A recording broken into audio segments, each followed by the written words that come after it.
Two suspicious deaths in Redstone. Homicide investigators on scene, but they aren't looking for suspects.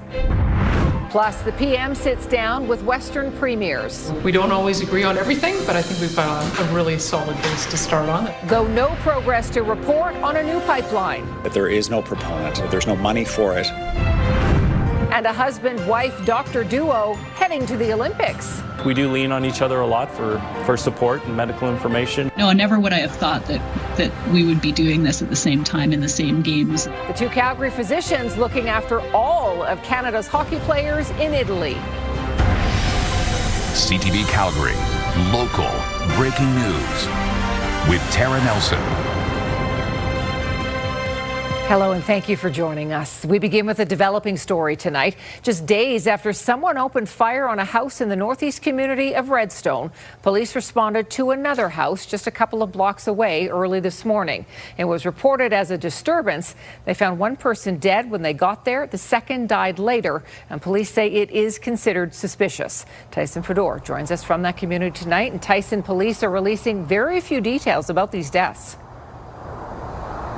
Well, Tara, investigators initially turned up to this blue home behind me around 1 o'clock this morning. That's when they began putting up police tape. Nearly 18 hours later, they are still here. Homicide detectives leaving the home about 2 hours ago or so.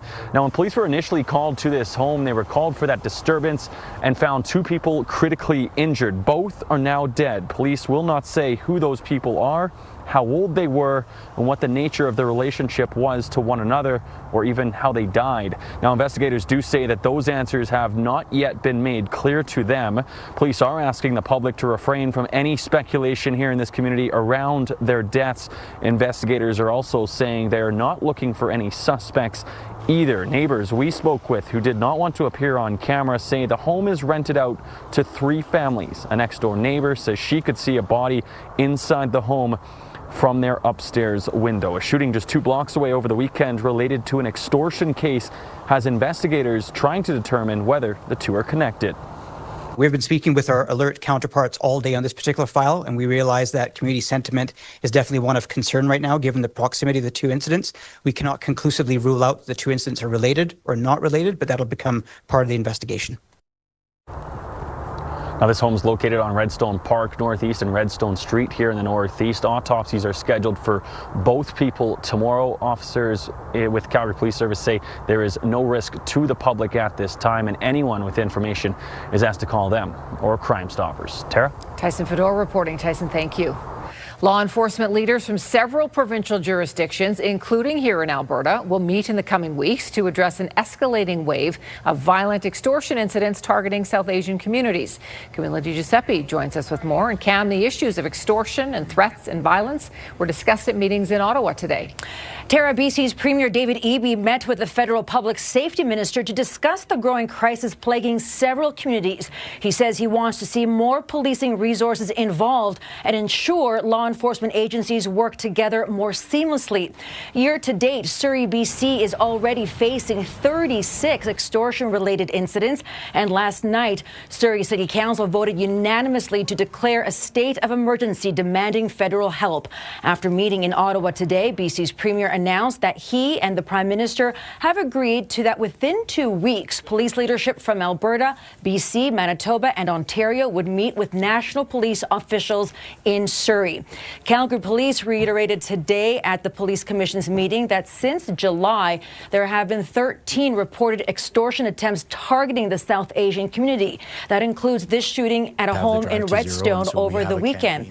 Calgary's Deputy Police Chief says the situation in BC is different than in Calgary, but cautions that could change. I have paid close attention to the developments in Surrey over the last 24 to 48 hours, where the situation there has been described as epidemic or like a crisis in nature. And there have been some legislative reforms that have been proposed by decision makers and policymakers in that jurisdiction. We continue to monitor the developments there. Now, Tara, it's not clear yet whether Calgary's police chief will be attending the meeting in Surrey. We have reached out to the force and we are awaiting confirmation. Okay, Camilla, thank you. A Calgary police officer has been fired after multiple disciplinary hearings stemming from sexual misconduct with another officer. The victim says there had been a power imbalance and her ambition to become an officer was used against her. Lawyers for the dismissed officer disagree with the conviction and the sentence and plan to appeal. Stephanie Thomas has more. The Calgary Police Service came down with the ultimate punishment against Constable Mike Oakey. He's been dismissed as an officer. Really looking forward to moving forward. A previous disciplinary hearing in 2024 saw the senior officer demoted in rank for 1 year for sharing a video of a woman who can only be identified as AA having sex with him and sharing intimate images of her to fellow officers without her consent. It took place between 2018 when she was a civilian and 2019 when she became a police officer. This latest internal hearing focused on her complaint that while helping her apply to her dream job, he then indicated she owed him sex. He's now been fired for those unwanted sexual advances. While the outcome provides closure, she says the process took a toll. Because this has been the most difficult experience, and there's been so many days that I just wanted to give up and just say, forget it. The presiding officer based her decision on the higher standard of public trust required for effective policing. She said CPS's reputation was at stake. Well, my client's incredibly disappointed. He's maintained his innocence throughout all of this, and he's going to be filing an appeal in the next couple of days, both on conviction and sentence. So Calgary's police chief addressed the dismissal, saying she's disappointed but satisfied the CPS got the outcome it asked for. And so people know that there is no room for that. There is no tolerance for that. And as I said, there are no winners in this. And the decision is what it was and what we asked for. Justice studies experts say the situation is especially complex for police. They tend to be very closed and insular types of organizations. And so these kinds of things have a greater ripple effect within the service.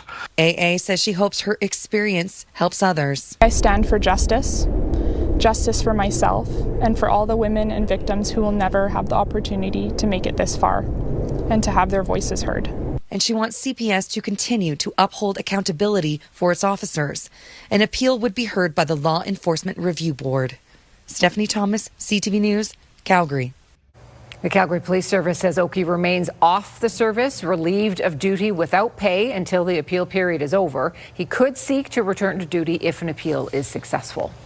Ahead of conversations about trade, tariffs and health care, the political focus in Ottawa today was squarely on a new bitumen pipeline. The Prime Minister sat down with the premiers of Alberta and British Columbia to privately talk about economic development and the potential of a new project. Tim Brooke has more on an important conversation that leaders are calling civil. Premier Smith, Premier Eby, we have a lot to talk about. A meeting before the meeting. The Prime Minister sat down with the premiers of Alberta and British Columbia Wednesday, and there was no doubt one dominant conversation topic. The Alberta MOU will build a pipeline to Tidewater. The Alberta MOU will build carbon capture and storage. It will build nuclear. It will build data centers. It will build our future. A federal memorandum of understanding and an ensuing potential pipeline has been a point of contention for the last number of months.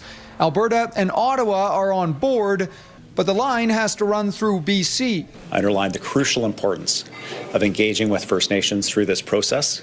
These are the same First Nations that are supporting in excess of $50 billion worth of energy projects already in British Columbia. David Eby says Indigenous pushback and the existing tanker ban make a new line impractical. He'd rather expand the existing Trans Mountain pipeline, which is a popular idea. I think we've got so much common ground. As for a new project, as of now, there is still no proponents or route. Danielle Smith says a June proposal will shine more light on her plan. She's promised to consult more First Nations and keep her Western neighbours in the loop. We don't always agree on everything, but I think we've got a really solid base to start on, and I'm looking forward to continuing that conversation. I think there is growing pressure on all sides to try to play nice, if you will. Experts say the current political climate could make economic cooperation more appealing, and some believe the PM might help along the conversation even more this week. He's, I think, in a a good position to, try to bring groups together to try to come to some deals. And Tim joins us now. Tim, Premier Eby was also asked about discussions about sovereignty in Alberta. Yes, David, Eby says he will chat with all premiers right across our country today and tomorrow to discourage any kind of separatist sentiment that they may be seen in their provinces. Eby told reporters that he thinks there are enough threats right now with American policies, and so the one way to keep Canada strong is to have an extremely unified country. So expect that, along with things like internal trade, to be discussed at length tonight during a dinner for all premiers. Tara, the main meetings in Ottawa will get underway tomorrow. Okay, thanks, Tim. Sobeys is closing a warehouse north of Calgary dedicated to its Voilà delivery service. The company says its e-commerce operations have not met financial expectations. The warehouse just opened 3 years ago. It's also closing a smaller support facility in Edmonton. The company will now turn to expanded partnerships with third-party delivery providers like DoorDash. You're watching CTV News, Calgary. Dozens of blind and visually impaired skiers from around the world are gathering in Kananaskis this week. They're taking part in an annual event aimed at connecting others who understand the challenges of living with sight loss. Mark Villani has more from the trails. Matt Jans is visually impaired, but he's never let that stop him from doing the things he loves. For me in my life, it's always just been a constant puzzle of how do I keep doing this stuff. And it's a puzzle being solved by more than 80 participants with limited to no sight at the William Watson Lodge in Kananaskis. The 48th annual Ski for Light event aims to break down disability barriers and build a stronger community. I haven't had to advocate for myself one time this whole week, which is a huge load off my mind, because everyone just understands what I'm going through. I understand what they're going through, and then we just are instantly bonded. Do you ski lots in Denmark? Sven Mogensen is one of those people making new friendships. He's found a new passion for cross-country skiing after losing his vision at a young age. I feel free. I have the liberty to move without having physical contact with somebody else. Meanwhile, Ruri Takeuchi came all the way from Japan as a guide for blind skiers, hoping to learn more about how to help others. I want to make a business for special needs people. There's amazing people here that have no vision, and I'm blown away by how well they function independently. And this woman brings new meaning to independence. Tracy Musso is legally blind and an amputee, but she's adapted by learning how to sit ski on the trails. Use your arms and your core to move. If you really enjoy skiing, there's always a way to get around it. We're here to ski, but we build community here. And it's not just about the skiers, it's about the volunteer guides who show up. Curving right here, curving right. You get to know what they need to know to be able to have a good time on the trail, and you can adjust yourself to their preferences. That trust and support is what makes all the difference. And that's when you really start living your life again. Mark Villani, CTV News in Kananaskis. So by the end of the week, skiers will compete in races ranging from 2.5 to 10 kilometers with medals then presented during a closing banquet. Danielle joins us now. What a great day this would have been to be out on the trails. Yeah, fantastic. Really all of this week, really nice to be out there on the hills, on the trails. Next week may be a little tricky as we get into the double digits for most of next week. So this warming trend, we're on the up and up here. 4 degrees right now. We got to 7 earlier today. May get a little gusty over these next couple of hours, 40 kilometers per hour. Tomorrow we'll kick off the day, went off to work and school. 1 degree, getting up to a high of 8 in the afternoon. A little gustier tomorrow, gusts up to 50, even 60 kilometers per hour. That full forecast just ahead, Tara. Thank you, Danielle. The Bank of Canada held its policy rate steady today. Canadians are feeling a lot of uncertainty right now, but confidence is actually surging in Alberta. We'll explain. And Corb Lund's revised Citizens Initiative petition against coal mining has the go-ahead. We will hear from him next. There is unusually high uncertainty in the Canadian economy right now. That's according to Bank of Canada Governor Tiff Macklem. But while there's caution nationally, local and provincial stakeholders are saying Alberta is the place to be to ride out the waves and make investments. Jacqueline Wilson explains. The Bank of Canada held its benchmark interest rate steady at 2.25% amid what Tiff Macklem is calling unusually high uncertainty. The range of possible outcomes is wider than usual. U.S. trade policy remains unpredictable, and geopolitical risks are elevated. Macklem doesn't think there will be a recession this year, but the economy will slow, with Canada's forecast GDP growth dropping from 1.7% last year to 1.1% this year. Inflation is forecast to remain around the target of 2%. Meanwhile, a Big Six bank boss shared a more positive outlook at a Calgary Chamber of Commerce event. I believe it is time to bet on Canada. After years of underinvesting, our government in Ottawa now has an economic agenda. We have an extraordinary opportunity to rebuild our economic sovereignty and become a relevant player. The province is doing its best to sell itself as a place to invest, touting the highest rating nationally for red tape reduction, according to the Canadian Federation of Independent Business. Our economy right now is absolutely doing so well. Last year, we created 25% of the private sector jobs in this country, and we're only 12% of the population. I would say that we're punching above our weight class, and a lot of it has to do with the regulatory burden that we've eliminated. Calgary Economic Development is also working to shift external perceptions of Calgary amid international trade tensions. A recent survey found we are the top destination for American talent to relocate to, with a 19% increase year over year in the number of overall respondents saying they'd move to Calgary. We've always been the energy capital of this country, we always will be, but we're seeing other sectors start to take hold now, and the rest of the world's starting to see that. And so for us, that's pretty exciting to see that. We're seeing more capital come in, more talent come in, which is going to diversify our economy for the long term, which is going to give Calgarians even more opportunities to build a career and a life. Jacqueline Wilson, CTV News, Calgary. Over 1,000 people responded to the Calgary Economic Development Survey from November 17th to the 25th. The margin of error is plus or minus 3%. This is CTV News, Calgary. Let's bring Danielle back in now as we look ahead to our pretty terrific 5-day forecast. Yes. As we head into February, we'll be in the double digits, which is quite astounding and, of course, well above normal for this time of year. This is a long-term warm stretch that we are in. So hopefully you're making plans to get out and enjoy it. Looking at the wind gusts today, they were pretty tame. Pretty mild, 60 kilometer per hour gusts are around that Lethbridge over to Pincher Creek, and in Calgary our max was 41.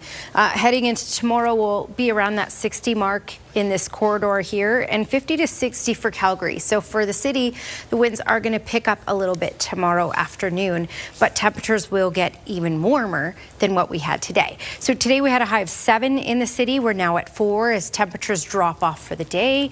We're sitting at 4 in Lethbridge, 2 in Pincher Creek and Milk River. Medicine Hat is below freezing, -3, but will get above freezing tomorrow. It just takes a little extra time for that warm air to make its way off to the east. All right, here's the trend that we're in. And again, this is long term. This is for at least 10 days. In the darker green here, that's the jet stream. And we're going to be on the south side of the jet stream for the next 10 days at least. And this is a ridge of high pressure. We're also getting this push of warmer air from the south. We're getting that westerly Chinook flow. And also this ridge of high pressure promotes sinking air, which is stability. So we don't have a lot of moisture in our longer term forecasts. So that's the negative of all of this, because we certainly need the moisture. We're only at about 60% of what we would normally get for the month of January. All right, when we look at what's happening right now, this is really fizzling out for the day, but a few flurries still possible closer to the Saskatchewan border around the Medicine Hat area. By about 10 o'clock tonight, that's completely out of the province, but we'll have some residual cloud cover throughout the day tomorrow on the east side. On closer to the west, it'll be mainly sunny for tomorrow. So a bright day, a warm day. Yes, certainly a bit windy in the afternoon with those gusts around 60 kilometers per hour. Our only real push of moisture that I can see in the forecast for the next few days is overnight Friday night into early Saturday morning. So most of you will be sleeping for then, but we do need the moisture, so something to mention. Basically down QE2 towards Calgary, down the Trans-Canada towards Medicine Hat, we'll get a bit of a blip of rainfall.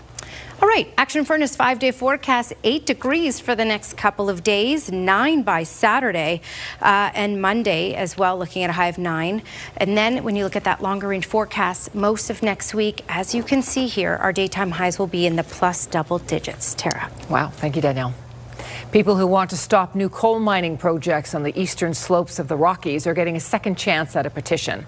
They say they have the volunteers ready to hit the ground as part of a citizens' initiative to protect the region. Quinn Keenan reports. Corb Lund Citizens Initiative petition has the go-ahead after previously being rejected. A change in legislation forced Lund to reapply under more strict conditions. So we sort of made lemonade out of the lemons and used the time to strengthen our IT people and our legal people and our canvassing people and our organizing people. So we have a pretty strong team in place and we're raring to go. Over 1,000 people so far have volunteered to be canvassers. They'll need to collect 178,000 signatures, which is 10% of the votes cast in the last general election in the next 4 months. If successful, the legislature could pass a coal mining ban or send it to a referendum. This is about our water. It's about stewardship of our rivers and our water. And it's not a crazy left-wing ecological maniac thing. It's our drinking water, and it's irresponsible mining at the headwaters of our really vulnerable rivers. The petition says the prohibition would include the controversial Grassy Mountain coal project north of the Crow's Nest Pass. Northback, the company behind the project, said in a statement, Alberta has a proud history of building projects to meet world demand for our resources, and Albertans support the continued development of their resources. A 2024 municipal referendum showed 72% of Crow's Nest Pass residents supported the project. But the vote excluded the 200,000 people living downstream from the proposed coal mine. And I'm cautiously optimistic that things will proceed because the coal company has been given the go-ahead. They have done some drilling. The province won't speculate on the outcome of the petition. In a statement, Minister of Energy and Minerals Brian Jean said, "We are developing some of the high standards in the world for coal mining and conducting a royalty review to make sure Albertans are fairly compensated for their natural resources." Quinn Keenan, CTV News, Lethbridge.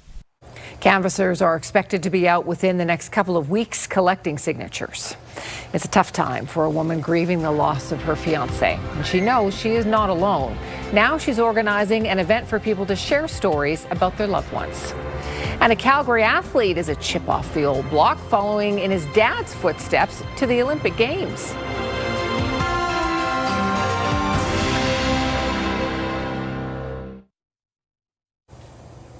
Some shocking video from Vancouver Island tonight, and it comes with a stark message. A quick-thinking truck driver took evasive action to avoid a major crash when a pickup pulled out in front of him. He swerved toward the shoulder before his truck, carrying 27 tons of gravel, rolled onto its side. He is recovering. No charges have been laid. The trucking company says the incident highlights the need for drivers to give extra space for large transport trucks. In Calgary, an elderly man was struck while riding his motorized scooter this afternoon. The man was hit by a pickup truck on 14th Street at Colburn Crescent Southwest. Police tell us his injuries are life-threatening. They are still investigating, and they want to hear from anyone with dashcam video. Valentine's Day can be a time for love, flowers, chocolate, but it can also be a painful time for people who've lost a loved one. A Calgary woman has organized an event for widows after her fiancé died just weeks before their wedding. Jordan Canigan has the details. And one is another picture from when we were dating in the beginning and a love note that says, "I love you so much, baby." The love notes and pictures are plenty. So this is from when we were camping with one of our dogs, and it says, "Have the most wonderful day, XOXO Ian." Hannah Carnac-Grunrud and Ian DeMetz were just 6 weeks out from their wedding day when Ian passed away after a workplace accident in Calgary. Something that I love that people said about him is that he wasn't a simple man, but he found joy in simple things in life. Like truly a very easygoing, grounded guy. It's been 6 months of navigating the grief and heartbreak, and with Valentine's Day approaching, Hannah knew she didn't want to be alone. I'm really going to feel the absence of his presence here and the love and excitement. I have cards from past Valentine's Day on our walls, and, I really wanted to be with someone else who understood. She's planning a Valentine's Day event for widows with help from the person who was planning her wedding. One day we're talking about cake, and then the next day, and I will never forget that phone call, that suddenly you know, he's gone and we have to cancel everything. And for me, that was a moment that I'll never forget. The free event in Calgary will offer a chance to connect and talk about grief and to remember the people they've lost. And so having the space to grieve and love and speak about it is vital, so important. And I really want to normalize that, as scary and as terrifying as it is. Jordan Canigan, CTV News, Calgary. The Valentine's Day event will include food, drinks, and quiet relaxation areas for people to talk and connect. We have a link to sign up for the event on our website. A husband and wife from Calgary are heading to the Olympics. They're not going as athletes, but to support our athletes. They're the doctors for the men's and women's hockey teams, and their story is next.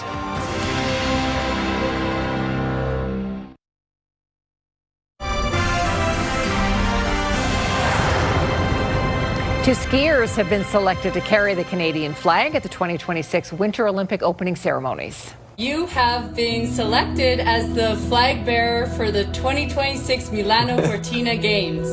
Wow, my hands are like shaking. That's mogul skier Mikhail Kingsbury and ski cross racer Marielle Thompson. They will bear the Canadian flag. Kingsbury is a 3-time medalist in the mogul events, while Thompson is a 2-time medalist in ski cross. Kingsbury and Thompson made their Olympic debuts at the Games in Sochi, Russia in 2014. While co-carrying the Canadian flag, both athletes will also compete in their 4th Olympic Games. The opening ceremony is set to kick off February 6th. A Calgary couple is Olympics bound, not as athletes, they're doctors, and they are set to make their medical mark at the Games. One with Canada's men's hockey team and the other with the women's squad. Tyler Barrow has more.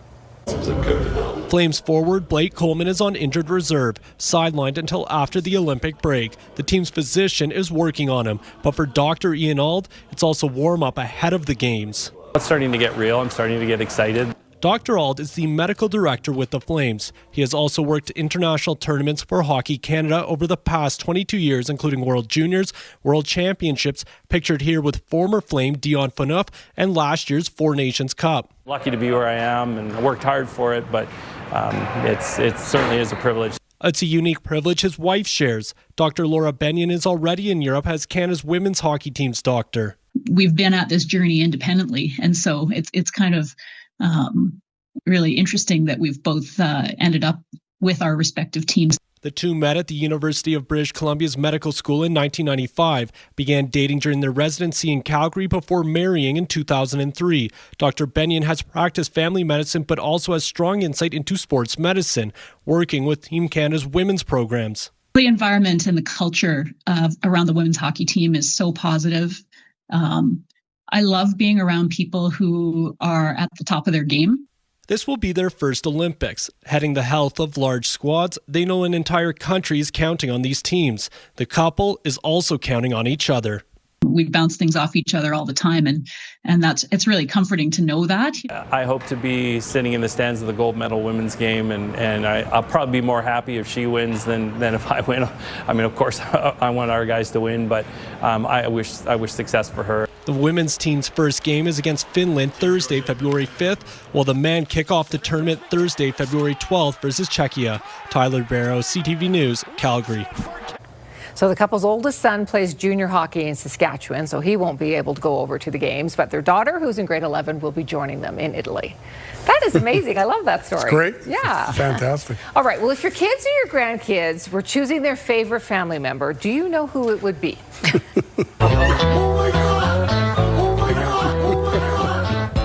Okay, even he was surprised by this one. No one thought that 1-year-old Amanda would run directly to her uncle. He's the least expected person, according to the whole family. So as she picked, they then left. So she went to her aunt, and then she went to each grandparent, followed by her dad. She went down the line. 87 million people have watched this video and found it hilarious that at the end there was only 2 people left. She ran to the wall before she picked her mom. No. So her poor mom at the very end there. I don't think I'd want to play that game. I wouldn't risk it. Oh, I bet your grandkids love you. Poor mom. Well, many little girls love a spa day, especially one you give yourself at home. Wow. And then what else did you do? You did your feet? Man, those are beautiful. beautiful. Well, there's something. This little girl decided to put some press-on nails on her fingers and her toes. Okay. Her mom said it sounded like the dog was like clicking around the house with the nails on the hardwood floor. I mean, it's a little freaky looking, but you know, not bad for a first attempt. Yes. Very dramatic. At least she didn't try to cut her own hair. That's right. Yeah, Right. that's right. But that might be next. Yeah, that's probably still to come. Yeah. Well, this is kind of cool. Scientists are using GPS to track the movement of monarch butterflies. These tags just like revolutionize the ability to study migration at this scale. So they're actually fitting the butterflies with trackers that can relay their location in real time. So the movement of monarchs is usually tracked just through sightings, but this new tracking method is expected to provide data on exactly which route the butterflies actually take and how their migration affects local environments. Very cool. That's really cool. Mm-hmm. How small are these trackers? Teeny. Gotta tiny. be, right? I need them for my kids. They'll never know. They'll never know. Never they're wearing know. them. Yeah, good thinking. Good thinking. Well, selling your vehicle on your own may bring more cash, but some scammers are trying to cut your asking price with a very sneaky trick. That's next.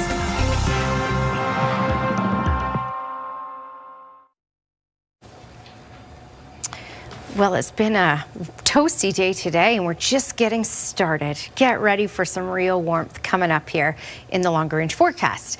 Okay, before we even get into temperature, check out on the bottom of your screen here. Sunrise 8:19, sunset 5:20. That gives us just over 9 hours of daylight. So we're getting more and more daylight hours. In fact, a viewer named Tracy had asked about this. So there we go. We're moving up and up with this as well. The daylight hours are increasing. Our warmth is increasing. We got up to 7 today. We're sitting at 4 at the moment. And you can see some warmth. Vancouver, Victoria got up to 9 today. And Prince George even got to 6. So the warmth is in much of BC and in especially southwestern Alberta. And everywhere else is much colder.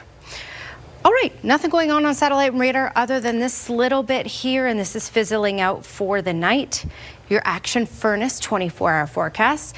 Action Furnace fixed rider, it's free. We're starting the day off at 1 tomorrow morning, getting up to a high of 8. It will get a little gusty in the afternoon with gusts 50 to 60 kilometers per hour. And by next week, most days, our daytime highs will be in the plus double digits. Tara. Thank you, Danielle. Calgary homicide detectives are investigating the suspicious deaths of 2 people.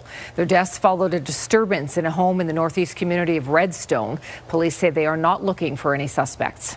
Canadian police chiefs and law enforcement leaders plan to meet to discuss a serious escalation of violent extortion crimes, including more than a dozen recent cases in Calgary. And a CPS officer has been fired for sexual misconduct against another officer. Constable Mike Oakey was dismissed after an internal disciplinary hearing. Police are searching for a man after stolen property and weapons were found at an encampment. In December, police were conducting patrols in response to increased thefts from retailers in the South Trail Crossing area. Further investigation led to an encampment where it's believed 50-year-old Peter Dawson lived. At the camp, police found $15,000 worth of stolen items, including several bicycles and power tools. They also removed more than 13,000 kilos of debris. Dawson is wanted on stolen property, mischief, and weapons charges. Calgary police have laid 107 charges against 6 people in connection with a series of vehicle thefts. In December, police became aware that a prolific offender on probation was in possession of a stolen vehicle. An investigation showed the offender and several others were breaking into auto body shops and homes. In one case, the suspect used a stolen tow truck to smash into a business. 14 stolen vehicles have been recovered, along with cash and guns. If you have a used car to sell, you can trade it in at a dealership, but you will always get a lot more for it if you sell it yourself privately. If you plan to do that, you should know about the dirty oil scam. It's a new trick involving criminals tampering with your vehicle to make you think it has serious problems. Here's Pat Foran. I feel violated. Mark Rafi and Carol Crawford of Paris, Ontario were selling their 2016 Hyundai Santa Fe. They listed it for $7,000 on Facebook Marketplace. 2 people came at night to see the vehicle. One man wanted to inspect the trunk. And he was looking underneath the mats and looking for the spare tire and had me completely occupied. So I was not aware of what the other person was doing, who had gone around to the car, opened up the hood. It's believed after opening the hood, the man sprayed oil throughout the engine compartment. When the potential buyer started to go for a test drive, he stopped and backed into the driveway. The other gentleman who was hanging around the driveway squatted down and sprayed or inserted something liquid into the tailpipe. After a short drive, they returned, and smoke was pouring off the engine and out of the exhaust. There's all this white smoke coming out, and the other guy who was in the driveway comes running around, says, look, he says, there's oil everywhere. Rafi says the two men told him the engine had blown and the car was worthless. It was like, oh my gosh, something must have blown because there's oil everywhere. He was asking $7,000 for the SUV, but was convinced to take $1,000 just to get rid of it. The two men paid in cash, took an extra set of tires, and left. Rafi told his wife what happened. That's when they checked their security video. We saw everything. I said, we've been scammed. I said, this is a scam. This is a case of seller beware. An auto fraud investigator says criminals will put oil on the engine and in the tailpipe to make the car smoke and appear to have serious mechanical problems. They really presented a convincing story to the owner that his car has blown the engine. Rafi is upset he was scammed out of $6,000 and that he trusted the two men. To be taken like this, I don't know how somebody sleeps at night after doing this. Pat Foran, CTV News. Amazon is laying off 16,000 employees. BNN Bloomberg's Marla Fernandez has more. This is the second round of layoffs for the company in about 3 months. Amazon says it is removing bureaucracy, but did not share which divisions are affected. The big tech firm had warned employees last year that AI and automation would mean a smaller workforce. The announcement of 16,000 jobs being lost follows the layoff of 14,000 employees in October. Here are the closing numbers for the day. The Canadian dollar is up a fraction to 73.76. West Texas Intermediate is up to 63.21. Western Canadian Select up over $2 to 47.07. And the TSX gained 79 points for a new record close of 33,176. Those are your business headlines. I'm Marilla Fernandez. We now know how much it cost the federal government to cull 300 ostriches last year at a BC farm. Newly released documents have revealed the cull cost more than $6.7 million. Those costs were split between the RCMP, the CFIA, and the Department of Justice. The biggest expenses for all three agencies were employee salaries, the legal battle, and related public safety matters. The cull was ordered after an avian flu outbreak at Universal Ostrich Farm in Edgewood. A Calgary rink was in tough at the Scotties today. The rink from the Garrison Club was up against Manitoba to try to advance to the playoffs. Glenn has all the highlights for us next.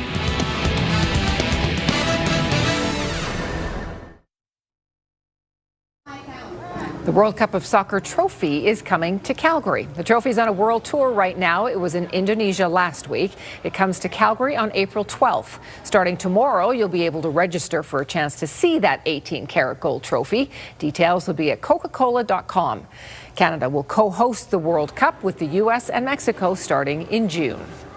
It was a big game for one of Alberta's rinks at the Scotties Tournament of Hearts today. Glenn is back with us. And Glenn, the rink from the Garrison Club need a win. Tara, Kayla Skurlik needed a win, and she also needed some help just in order to try to get into the playoffs.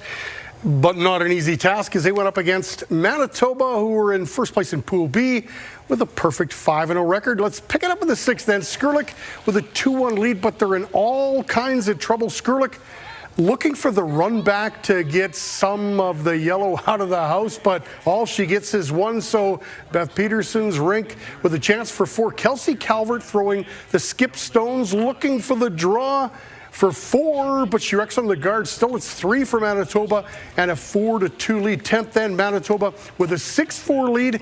Alberta has the hammer, next to impossible shot for Skurlik, trying to go in off that yellow stone, but she misses it completely. Skurlik get a rink drop to 3-4. Dreams of the Scotties, well, they will over. Alberta's other rink, Selena Sturmey, continues to roll, beats Newfoundland and Labrador 11-6 and improves to 5-1. 2026 Winter Olympics are just around the corner. Dylan Marino is going to be an Olympian for the first time. Like his dad, Dylan leaves on Friday.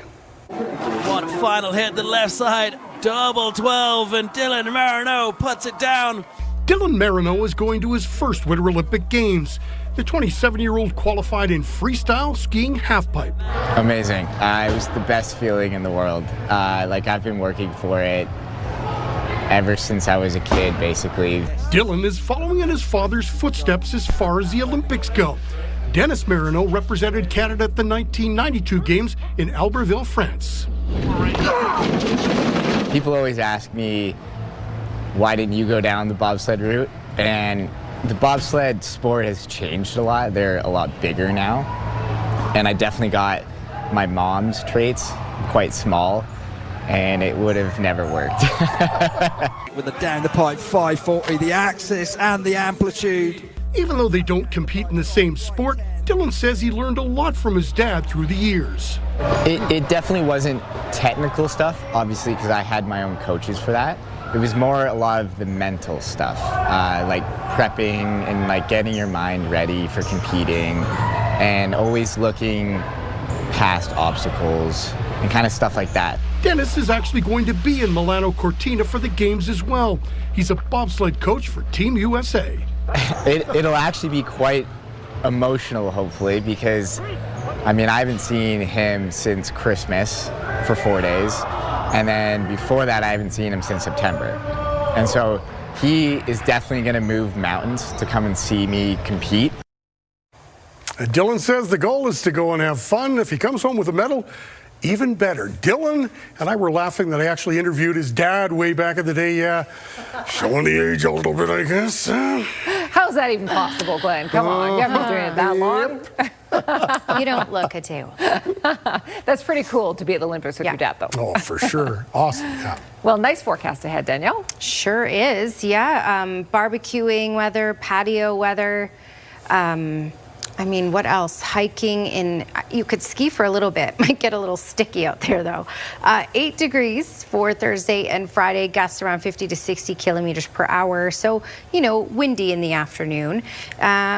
Sunday's a little iffy, likely a high of 5. And then by next week, most days will be plus double digits. So it's astounding. Which is why I'm showing you this. Peter Wassel sent this one in. The lovely kid enjoying an outdoor rink. We're not going to be able to enjoy that next week. Skating will be pretty tricky. And on a serious note, lakes and rivers, stay away. But yeah, do your best to enjoy this warm weather while we have it, because it's a long stretch of it. Weather window brought to you by Lux Windows and Doors, crafting quality windows and doors for your style, budget, and Alberta's climate. Thanks for your company tonight. Have a great evening. We'll see you again tomorrow.